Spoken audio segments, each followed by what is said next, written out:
como analista de classificação de risco, e claro, trabalhando aí na Austin Rating, a gente fica monitorando, vocês ficam monitorando os riscos associados aí à dinâmica econômica, e você citou algumas vezes ao longo dessa entrevista a questão dos Estados Unidos, cenário externo, a questão do Trump. Como que está a percepção a respeito do Brasil sobre isso, né? Inclusive com Donald Trump elevando o discurso, falando que pode taxar BRICS até 100%, e o presidente Lula falando, se houver tarifa de lá, vai haver de cá também, porque existe a política da reciprocidade. Isso está no radar para determinado problema em relação à nossa balança comercial, e como que isso poderia trazer algum tipo de impacto na relação com os Estados Unidos e em todo esse cenário? Felipe, em relação à nossa visão como agência de classificação de risco, o impacto, por enquanto, é zero. Ou seja, apenas temos narrativas de um lado e do outro. Aliás, o perfil de Donald Trump, historicamente, é esse. Ou seja, ele fala muito alto para atingir o objetivo dele, que é muito mais baixo daquilo que ele está falando, daquilo que ele está narrando. É só olhar a biografia dele. Ele sempre fez isso. Grita muito, mas na hora de negociar, fica ali no meio termo e atinge o objetivo dele. O objetivo dele não é, por exemplo, taxar 100% Canadá e México. Não era esse o objetivo e foi em 25%.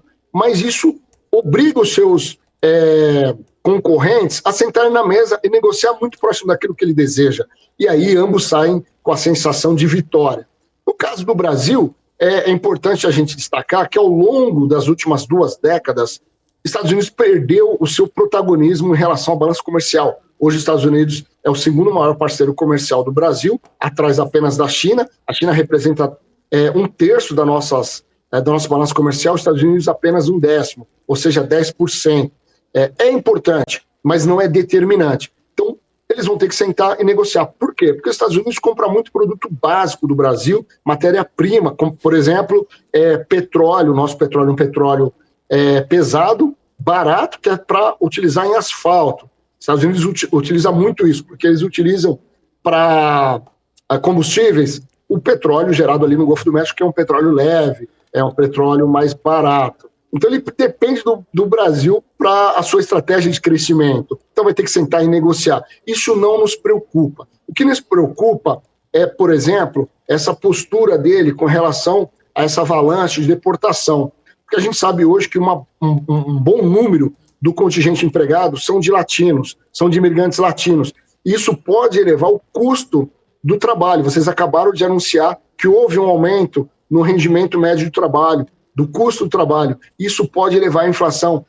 Anunciaram também a questão do PCI, ou seja, gastos dos consumidores. Isso também preocupa, porque tem ainda uma atividade muito forte. São esses fatores que mais nos preocupam em relação também às tarifas, que pode ter um efeito contrário, né? A gente tem, por um lado, o petróleo caindo, mas, por outro lado, as tarifas podem subir o preço dessa commodity, porque ele acabou de anunciar 25% nos preços de tarifas de petróleo para Canadá e México. Então, isso pode preocupar, sim.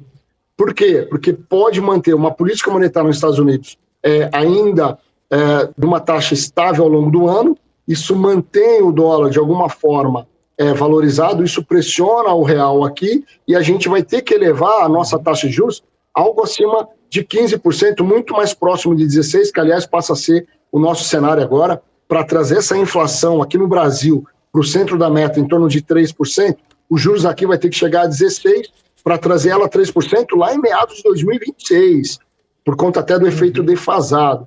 E aí 16% nós estamos retroagindo 18 anos, voltamos para o nível de 2006, que era outra situação, não tinha esse embate que nós estamos tendo agora em ambiente internacional de comércio exterior.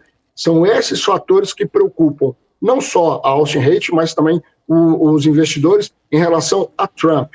Em relação às contas externas no Brasil, por enquanto, ainda que tenha fechado ano passado com déficit, subiu em relação ao PIB, mas o Brasil tem capacidade de financiar o seu endividamento estrangeiro em moeda estrangeira de forma muito positiva. Isso, por enquanto, não nos preocupa. E até por isso que o Federal Reserve vai acompanhar esse primeiro semestre, provavelmente não vai mexer na taxa de juros lá, para ver como que serão os efeitos dessas medidas de posturas de Trump não só na economia norte-americana, mas também nos seus principais pares.